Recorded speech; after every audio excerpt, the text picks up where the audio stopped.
नमस्कार, जय सिया राम। अनुरागी जीवन के इस नए अध्याय में हम आपका पुनः स्वागत करते हैं। आज हमारे पास एक ऐसा ग्रंथ है जो बहुत ही महत्वपूर्ण है।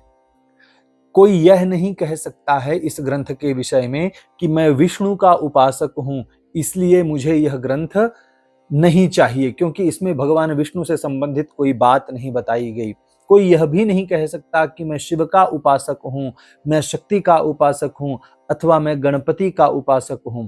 जो पंचदेव के उपासक हैं उन सब के लिए यह विशेष रूप से ग्रंथ है पंचदेव अथर्व शीर्ष संग्रह।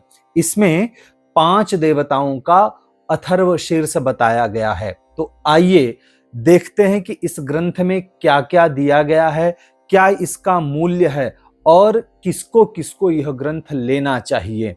और भी इस ग्रंथ से संबंधित बहुत सारे विषयों पर हम चर्चा करेंगे। एक विशेष सूचना, अगर आपको यह वीडियो पसंद आता है तो वीडियो के लास्ट तक आप बने रहिए। एक विशेष प्रकार की जानकारी हम आपके साथ शेयर करने वाले हैं। तो यहाँ हम जो है सबसे पहले इसका कवर देखते हैं। कवर बहुत सुंदर है। 5 देवताओं का जो है सुंदर सा चित्र बना हुआ है। यह विष्णु पंचायतन है। जो प्रधान देवता होता है, जो बीच में देवता होता है, उसी का पंचायतन माना जाता है। अगर यहाँ शिव जी होते तो शिव पंचायतन, यहाँ विष्णु जी हैं इसलिए विष्णु पंचायतन का यह चित्र बना हुआ है। और कोड नंबर है 1800। 1800 जो है इसका कोड नंबर है। सुंदर अक्षरों में लिखा हुआ है पंचदेव अथर्व शीर्ष संग्रह। गीता प्रेस का लोगो है और कवर हार्ड वाला नहीं है, नरम है, परंतु बहुत अच्छी क्वालिटी का है। इसमें आप जो है एक प्लास्टिक का कवर लगा लें तो यह जो है लंबे समय तक आपका साथ बनाए रखेगा। इसके बाद जब पहले पेज में आते हैं तो यहाँ एक श्लोक लिखा हुआ है और बताया गया है कि सानुवाद, यह अनुवाद सहित है जो अथर्वशीर्ष संग्रह है। इसके बाद पुनर्मुद्रण 23वां पुनर्मुद्रण है और 10,000 प्रतियां इसकी छापी गई हैं। कुल मुद्रण अभी तक जो है 2,51,000 प्रतियां छापी गई हैं। इसका मूल्य 10 रुपए है और यहाँ प्रकाशक एवं मुद्रक की संपूर्ण जानकारी दी गई है। बताया गया है कि गीता प्रेस प्रकाशन गीता प्रेस बुक shop.in से ऑनलाइन खरीदें, अन्य कहीं से भी ना खरीदें। पहले पृष्ठ में आएंगे तो निवेदन ये दिया गया है, इसको हम अच्छे से पढ़ते हैं। अथर्व शीर्ष अर्थात अथर्व वेद का शिरोभाग, सिर वाला भाग। वेद के संहिता, ब्राह्मण, आरण्यक तथा उपनिषद 4 भाग हैं जिन्हें श्रुति कहा जाता है। अधिकांश उपनिषद प्रायः आरण्यक भाग के अंश हैं। अथर्वशीर्ष उपनिषद ही है और अथर्ववेद के अंत में आते हैं। पंचदेवों गणेश, शिव, शक्ति, विष्णु एवं सूर्य के क्रमशः 5 अथर्वशीर्ष हैं जिन्हें गणपत्यथर्वशीर्ष, शिवाथर्वशीर्ष, देव्यथर्वशीर्ष, नारायणाथर्वशीर्ष एवं सूर्याथर्वशीर्ष इन नामों से जाना जाता है। अपने शास्त्रों में इन पंचदेवों की मान्यता पूर्ण ब्रह्म के रूप में है, इसलिए इन पंचदेवों में से किसी एक को अपना इष्ट बनाकर उपासना करने की पद्धति है।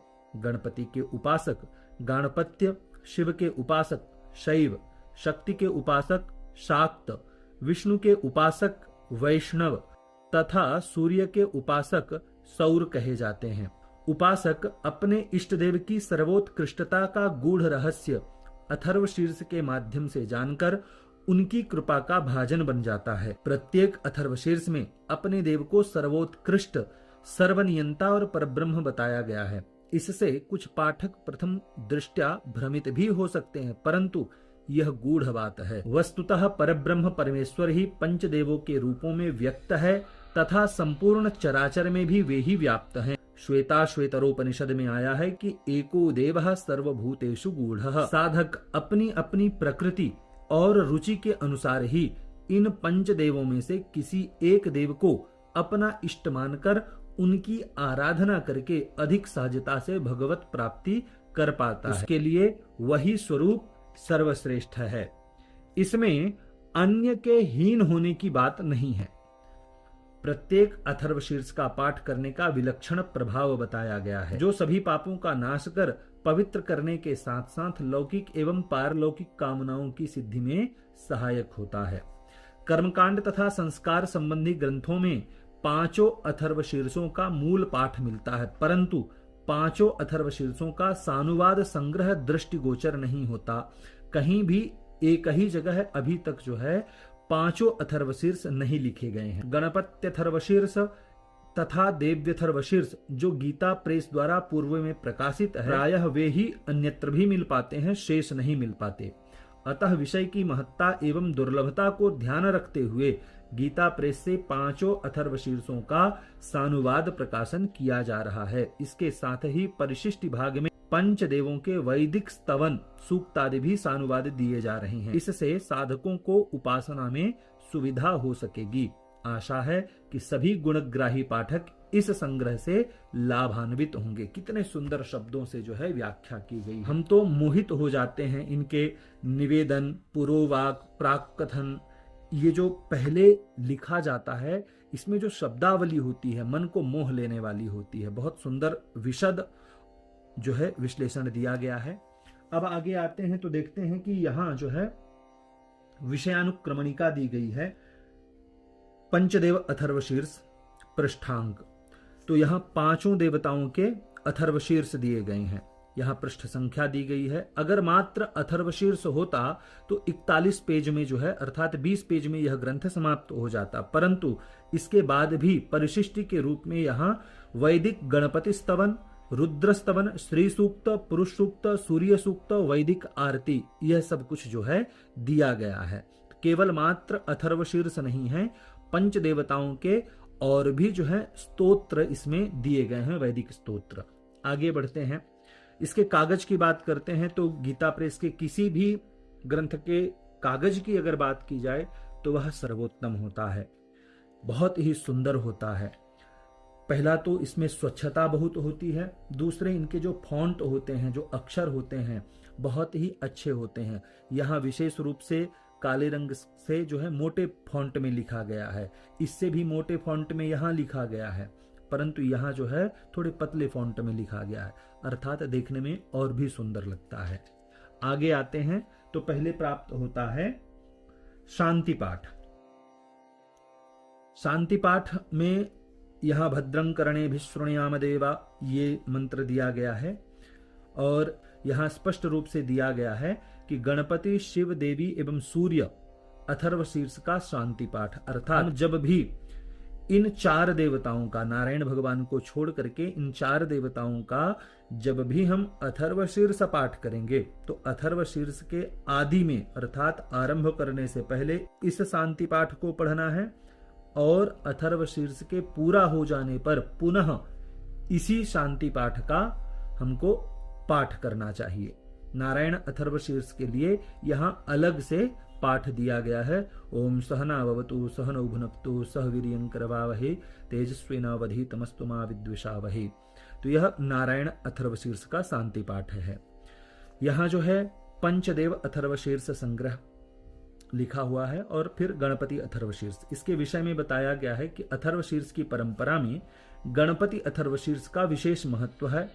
प्रायः प्रत्येक मांगलिक कार्य में गणपति पूजन के अनंतर प्रार्थना रूप में इसके पाठ की परंपरा है। यह भगवान गणपति का वैदिक स्तवन है।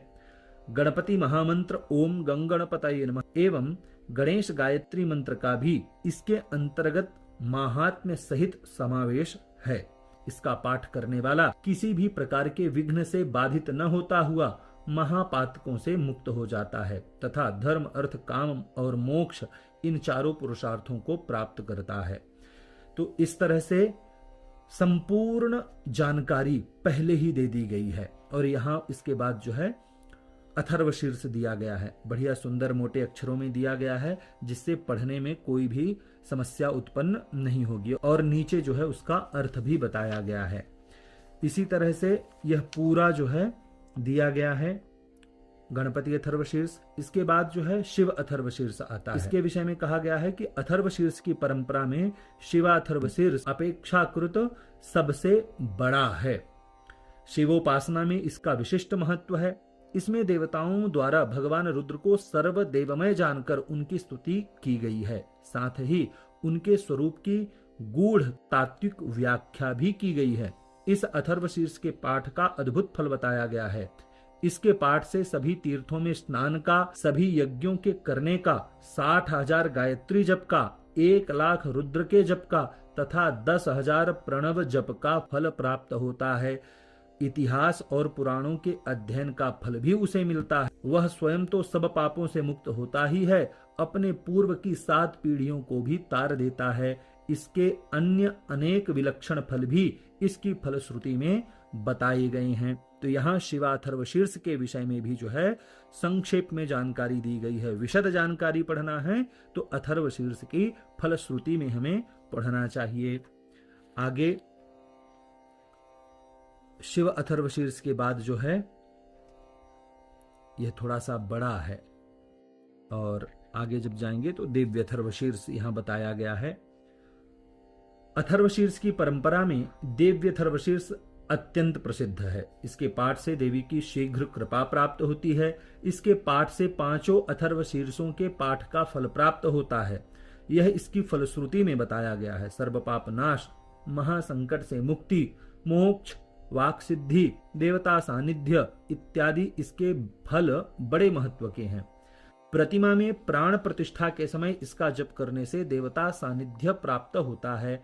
मृत्यु तक टालने की सामर्थ्य इसमें है। देवी के निवारण मंत्र, यहाँ जो निवारण मंत्र का उपदेश तथा महात्म्य भी इसी अथर्वशीर्ष में वर्णित है।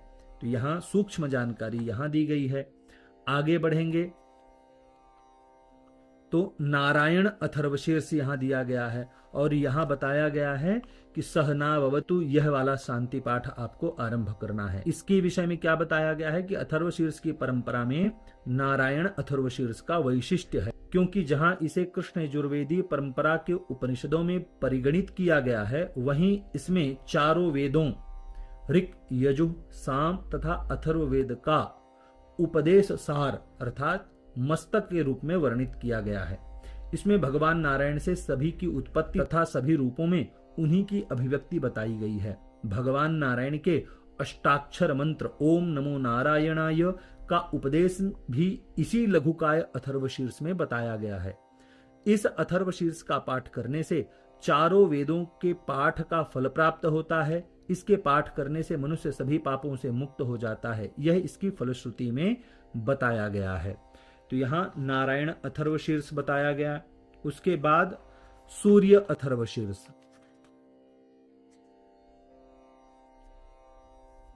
सबसे छोटा जो अथर्वशीर्ष है, हमें यह लगता है कि नारायण अथर्वशीर्ष ही है, और सबसे बड़ा अथर्वशीर्ष जो है वह शिव अथर्वशीर्ष है। अब यहाँ सूर्य अथर्वशीर्ष की बात बताई गई है कि अथर्वशीर्ष परंपरा में सूर्य अथर्वशीर्ष परिमाण की दृष्टि से लघुकाय है। अच्छा, यह सबसे ज्यादा छोटा है संभवतः, परंतु इसका महत्व व्यापक है अर्थात बड़ा है। सौर उपासना में यह कल्प वृक्ष के सदृश माना जाता है। इसके अंतर्गत सूर्य गायत्री के अतिरिक्त भगवान सूर्य के अष्टाक्षर मंत्र ओम घृणिः सूर्याय आदित्योम का भी अमित महात्म्य वर्णित है। जो इसका जप करता है उसे नाना लौकिक तथा पारलौकिक सुखों की प्राप्ति संभव है। इसके जप से जहां महापातकों से भी मुक्ति प्राप्त होती है, वहीं वेद विद्या की प्राप्ति के साथ सैकड़ों यज्ञों के करने का फल भी प्राप्त होता है। इतना ही नहीं, मुहूर्त विशेष में इसके जप से महामृत्यु से भी तरा जा सकता है, ऐसा इसके फलश्रुति में बताया गया है। तो यहाँ जो है सूर्य अथर्वशीर्ष है, और उसके बाद जो है परिशिष्टि। यहाँ जो है अथर्वशीर्ष के अतिरिक्त वेदों में इन 5 विशिष्ट देवताओं की उपासना में प्रयुक्त होने वाले मंत्र और सूक्त भी प्राप्त होते हैं। यहाँ उनमें से कुछ मंत्रों और सूक्तों को भावार्थ सहित दिया जा रहा है, जिनका उपयोग आस्तिक द्विजों को उन देवों की उपासना में श्रद्धा पूर्वक करना चाहिए। ध्यान रखें, क्योंकि यह वैदिक स्तवन है, इसलिए यहाँ द्विज के लिए कहा गया है। अन्य लोग जो हैं इसको अपने में बुरा मानने का प्रयत्न ना करें। यहाँ स्पष्ट रूप से द्विजों के लिए ही वर्णन प्राप्त होता है। भगवान गणपति का वैदिक स्तवन है। उसके बाद रुद्र सूक्त अर्थात रुद्रस्तवन है। रुद्रस्तवन के पश्चात जो है यहाँ श्री सूक्त देवी के लिए श्री सूक्त है, और श्री सूक्त के पश्चात पुरुष सूक्त भगवान नारायण के लिए पुरुष सूक्त है। अर्थ सहित दिया गया है, सबसे अच्छी बात यही है। और अंतिम में सूर्य सूक्त, रुद्राष्टाध्यायी का जो चतुर्थ अध्याय है उसे सूर्य सूक्त कहा जाता है, तो यहाँ सूर्य सूक्त जो है दिया गया है। और सबसे अंतिम पृष्ठ में वैदिक आरती दी गई है। पहले जो है जय जगदीश हरे यह आरती नहीं चलती थी, या जय गणेश देवा यह आरती नहीं चलती थी। तो इसी तरह से मात्र यह 3 मंत्र पढ़ करके जो है आरती की जाती थी। आपका मन लगा रहे, हमारा मन लगा रहे, हमारी श्रद्धा हो, हमने जो पूजा की है अगर उसमें हमारा मन नहीं लगा है तो कम से कम हम आरती हिंदी के रूप में गाएं, मराठी के रूप में गाएं, गुजराती के रूप में गाएं, संस्कृत के रूप में गाएं। हमारे मन से हम आरती को गाएं, भगवान को अपना कर्म समर्पित करें। इसीलिए हमारी निज भाषा में आरती की रचना की गई। वस्तुतः आरती वैदिक ही होती है, जो इन मात्र 3 मंत्रों से पूर्ण हो जाती है। तो कुल इसमें 64 पृष्ठ हैं। बहुत सुंदर यह ग्रंथ है। और अंतिम में जो है सब जो गीता प्रेस गोरखपुर की निजी दुकानें हैं अथवा शाखाएं हैं उनका पता दिया गया है। तो यह ग्रंथ बहुत ही अनुपम है और सभी के लिए है। इस ग्रंथ को हमें बांटना चाहिए, लोगों को वितरित करना चाहिए। किन लोगों को वितरित करना चाहिए? जो आपके आचार्य हैं, पूजा कराने वाले पुरोहित हैं, पंडित जी हैं, अथवा अगर आपके घर के आसपास इन 5 देवताओं के भगवान विष्णु, शिव, दुर्गा, गणपति अथवा सूर्य के इन 5 देवताओं में से किसी एक का भी मंदिर है तो उस मंदिर में भी इस ग्रंथ को बांटना चाहिए। अगर आप इस ग्रंथ को बांटना चाहते हैं तो गीता प्रेस गोरखपुर के माध्यम से मंगा सकते हैं। अगर आपको किसी भी प्रकार की वहां से असुविधा है तो अधिक से अधिक संख्या में यह ग्रंथ आप हमारे द्वारा भी मंगा सकते हैं। गीता प्रेस गोरखपुर का यह ग्रंथ अगर आप हमसे मंगाना चाहते हैं तो स्क्रीन में हम आपको व्हाट्सएप नंबर दे रहे हैं, वहां से आप हमको संपर्क कीजिए, अपना पता दीजिए और कितना ग्रंथ आपको लेना है यह बताइए। उसका मूल्य और भेजने का खर्च इत्यादि आपको वहन करना होगा और हम आप तक यह ग्रंथ जो है पहुंचा देंगे बिना किसी समस्या के। आशा करते हैं कि पंचदेव अथर्व शीर्ष संग्रह यह जो ग्रंथ है आपको पसंद आया होगा। अगर यह ग्रंथ पसंद आता है और यह वीडियो पसंद आता है तो वीडियो को लाइक करें, चैनल को सब्सक्राइब अवश्य करें। इस ग्रंथ से संबंधित अथवा वीडियो से संबंधित किसी भी प्रकार की कोई शंका है, कोई सुझाव है अथवा कोई शिकायत है तो नीचे कमेंट बॉक्स के माध्यम से आप हमें अवश्य बताएं। यह वीडियो देखने के लिए आपका बहुत बहुत धन्यवाद।